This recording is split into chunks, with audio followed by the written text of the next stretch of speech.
Ribuan orang terdampak gempa yang mengguncang Cianjur dengan magnitudo 5,6. Data terbaru hingga Selasa sore, BNPB juga mencatatkan ada 268 jiwa yang meninggal akibat gempa yang terjadi.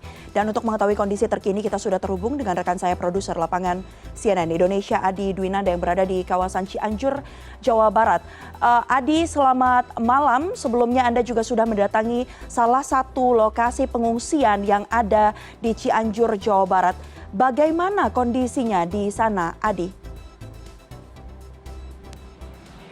Iya, Mevri, betul sekali seperti yang Anda katakan tadi bahwa kami tadi sempat meninjau salah satu lokasi pengungsian yang tak jauh dari titik longsornya longsornya tebing di kawasan Jalan Nasional yang ada di kawasan Kecamatan Cugenang di Kabupaten Cianjur. Memang tadi berdasarkan pantauan kami di salah satu pengungsian memang kondisinya cukup ramai dan didominasi mayoritas adalah anak-anak dan ibu-ibu. Dan tadi saya juga sempat bertanya pada ibu-ibu juga terkait dengan adanya dapur darurat.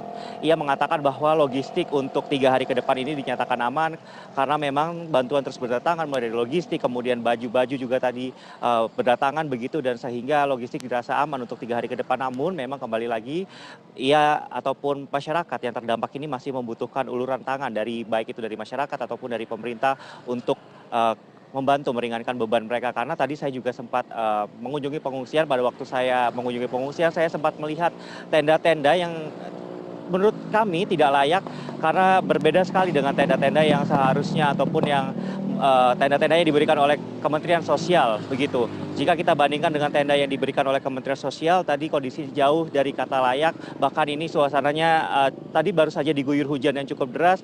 Ini juga sempat di pengungsian tersebut tendanya sempat mengalami kebocoran, dan itu yang kami lihat secara kasat mata, Mevri. Dan selain dari pengungsian, tadi memang Joko Widodo, Presiden Republik Indonesia beserta jajarannya tadi sempat mendatangi salah satu titik longsornya Jalan Nasional yang menghubungkan Kabupaten Cianjur dan juga kawasan Puncak. Begitu sebaliknya, memang tadi Presiden Joko Widodo menyebut bahwa hingga saat ini proses ataupun yang menjadi evakuasi ataupun yang menjadi fokus dari tim gabungan adalah melakukan proses evakuasi. Karena di tempat kami tadi melaporkan, yaitu di longsornya Jalan Nasional tersebut, ada setidaknya masih 30 korban lainnya yang tertimbun longsor, dan beberapa kendaraan masih terlihat belum dievakuasi dari tebing-tebing yang ada di sekitar kami melaporkan. Dan memang hingga saat ini tadi berdasarkan data dari petugas sempat di tempat kami melaporkan ada 13 orang hingga siang tadi yang dinyatakan meninggal dunia dan seluruhnya telah dievakuasi, dan masih ada 30 orang lainnya yang masih tertimbun di longsoran. Nah, mungkin Anda dapat mendengar suara sayup-sayup ambulan di belakang saya ini, Mevri, dan beberapa ambulan ini masih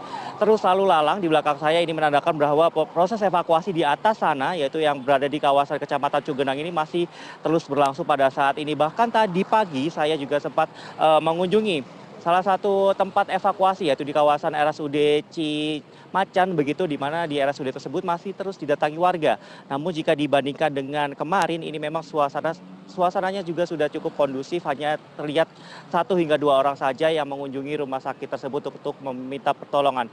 Dan sebagai tambahan informasi, Mevri, tadi Jalan Nasional yang sempat terputus ini memang sempat dibuka bagi kendaraan roda 2 ataupun roda 4, namun kembali ditutup kembali pada sekitar pukul 1 siang karena memang terhalang oleh banyaknya eskavator yang melakukan proses pembersihan dan juga pengerukan tanah. Dan tadi kami dari tim peliput juga merasakan gempa yang cukup kencang pada siang hari tadi.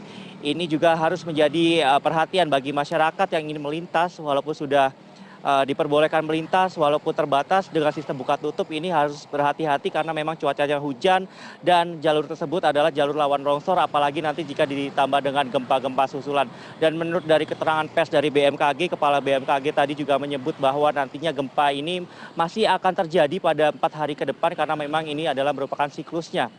Walaupun tidak sebesar magnitudonya pada gempa pertama, namun masih akan berlangsung pada 4 hari ke depan. Inilah yang kemudian harus diperhatikan oleh masyarakat setempat, karena memang di lokasi kami melaporkan di sepanjang ruas jalan Puncak Kabupaten Cianjur ini yang berada di sisi Cipanas ini, memang banyak sekali warga masyarakat yang kemudian masih bertahan di luar rumah karena memang takut, masih merasa cemas dan trauma akan adanya gempa susulan, Mevri.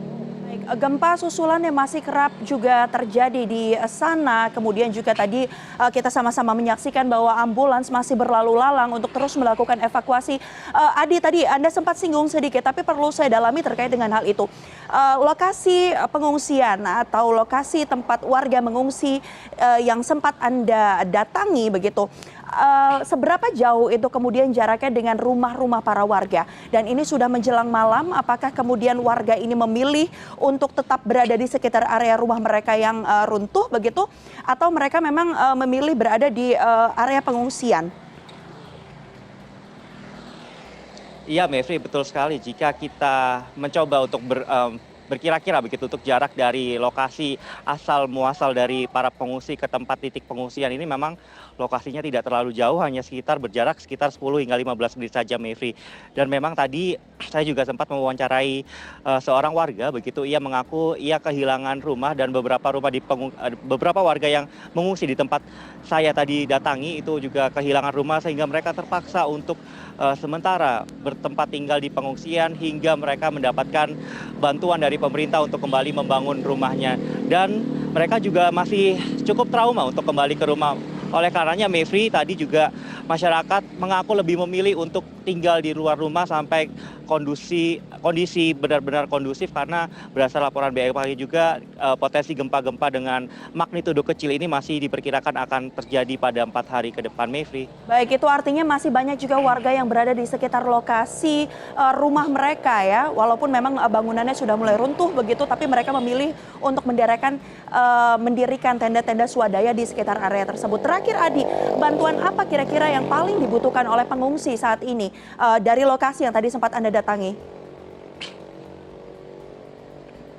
Ya, Mevri, betul sekali. Untuk jenis bantuan yang paling dibutuhkan saat ini sebetulnya adalah obat-obatan, karena kami tadi mendatangi salah satu titik evakuasi yaitu di RSUD Cimacan begitu. Mereka petugas mengaku bahwa mereka kekurangan petugas medis dan juga obat-obatan karena kemarin sempat terjadi lonjakan pengungsi ataupun pasien yang mendatangi kawasan dari RSUD Cimacan ini. Bahkan kemarin malam ini sempat ada sekitar 213 pengungsi yang mendatangi RSUD Cimacan dan 13 diantaranya ini dinyatakan meninggal dunia dan sudah dikebumikan. Dan memang tadi saya juga sempat berbicara dengan beberapa warga yang berada di pengungsian ini, ada beberapa hal sebetulnya yang mereka butuhkan.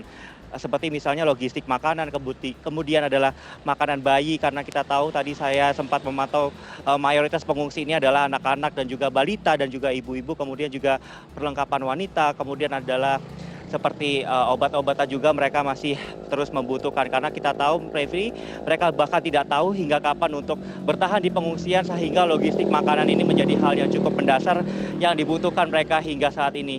Dan kita berharap bahwa pemerintah terus memperhatikan keselamatan mereka dengan terus memberikan bantuan tidak hanya logistik, melainkan juga memberikan bantuan untuk kembali membangun tempat tinggal rumah mereka. Mevri.